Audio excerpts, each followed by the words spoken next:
RC phase shift oscillator కోసం మాట్లాడదాం. Previously oscillator కోసం ఇంట్రొడక్షన్ చెప్పినప్పుడు అది క్లియర్గా అన్నీ ఎక్స్ప్లెయిన్ చేశాను. బట్ ఇక్కడ నుంచి వెరీ లైట్గా టకటక వెళ్ళిపోవచ్చు. ఓకే, ఆర్సీ ఫేజ్ షిఫ్ట్లో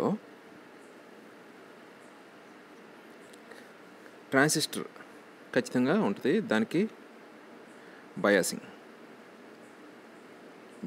నేర్చుకున్నారు కదా. బయాసింగ్ లేకపోతే ట్రాన్సిస్టరు మొత్తం సిగ్నల్ అంతా cut అయిపోతుంటుంది.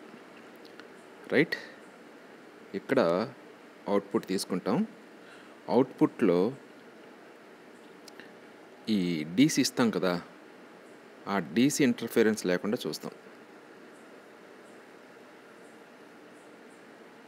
Right,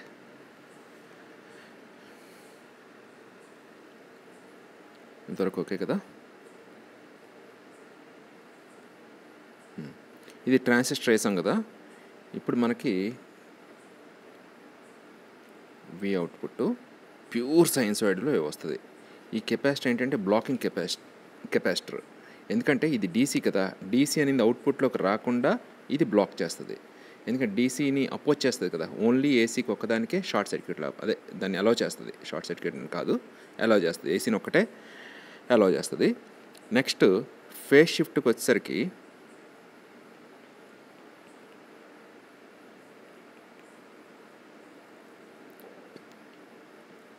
okay, RC phase shift వాడతాం.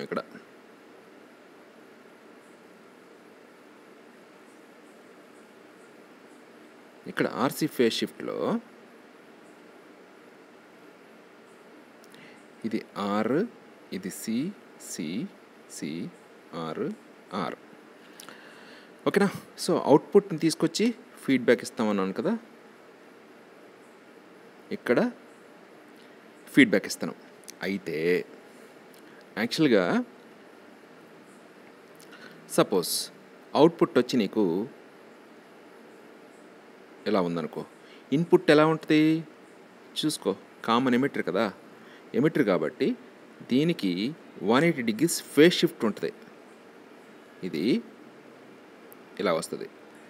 సో దీనికి 180 degrees ఫేజ్ షిఫ్ట్లో ఉంది కదా, అవుట్ ఆఫ్ ఫేస్ అంటాం. కానీ నువ్వు దీనికి ఇన్పుట్ ఇచ్చేటప్పుడు ఇలాగే వేవ్ ఇక్కడి నుంచి రావాలి. ఈ ఫీడ్బ్యాక్ అనేది ఇలా తీసుకొస్తున్నాం కదా, ఇలాగే ఉండాలి షేప్, ఇలాగే ఇన్ ఫేజ్లోనే ఉండాలి. కానీ ఇది అవుట్ ఆఫ్ ఫేజ్లో ఉంది. ఈ అవుట్ ఆఫ్ ఫేజ్ని మనం ఫీడ్బ్యాక్ ఇచ్చినప్పుడు వి ఫామ్ ఆర్సీ ఫేజ్ షిఫ్ట్. అయితే ప్యూర్ కెపాసిటెన్స్ అయితే 90 degrees ఉంటుంది. సో 2 కెపాసిటర్లు వాడితే సరిపోద్ది వితౌట్ రెసిస్టెన్స్. బట్ ఇంపాసిబుల్, అటు జరగదు. ఎలా జరుగుతుంది కాంబినేషను? 2 కెపాసిటర్ సిరీస్లో పెట్టినా ప్యారలల్లో పెట్టినా ఒకటే 90 degrees వస్తుంది. కాబట్టి ఆర్సీ కాంబినేషన్లో పెట్టాం. ఈ ఆర్సీలో నువ్వు ఇక్కడికి వచ్చేసరికి నీ వేవ్ ఇలా వచ్చింది.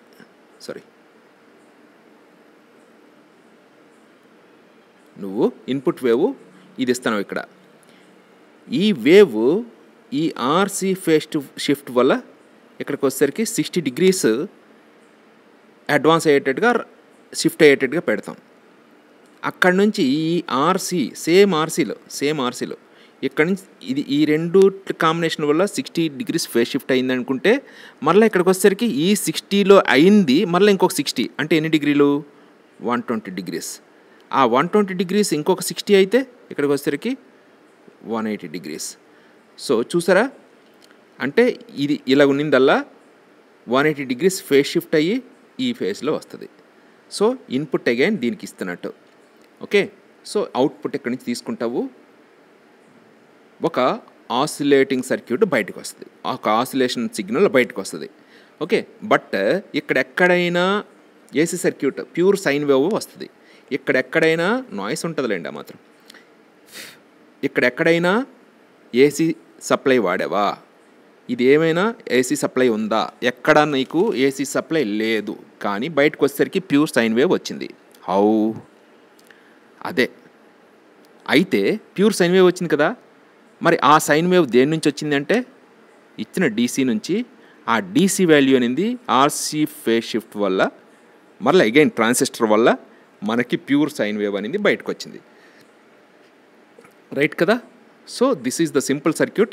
మీరు ప్రీవియస్గా ఆల్రెడీ చూసుండుంటే మీకు ఆర్సీ ఫేజ్ షిఫ్ట్ అనేది ఈజీగా అర్థమవుద్ది. ఎందుకు ఫేజ్ షిఫ్ట్ ఎంత వస్తుంది, ఎలా వస్తుంది అనేది మీరు ఏసీ సర్క్యూట్లో క్లియర్గా చేసి ఉంటారు కదా, దాన్ని ఇక్కడ అప్లై చేయండి. కాకపోతే అక్కడ 100 volts లేదా 200 volts వాడతారు. బట్ ఇక్కడేమో 10 to 20 degree వోల్టేజ్ ఇస్తాం. వోల్టేజ్ మాత్రమే డీసీ వోల్టేజ్ ఇస్తాము. ప్యూర్ డీసీ ఇచ్చి బయటికి ప్యూర్ సైన్ వేవ్ తీసుకున్నాం. ఎందుకు ఫేజ్ షిఫ్ట్ వాడామంటే ట్రాన్సిస్టర్ యొక్క ప్రాపర్టీ అది.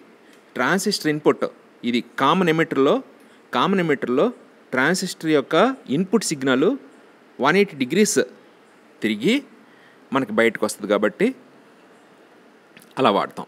అయితే ఇక్కడ నీకు వచ్చే ఫ్రీక్వెన్సీ ఎంత అంటే F = 1/2πRC √21.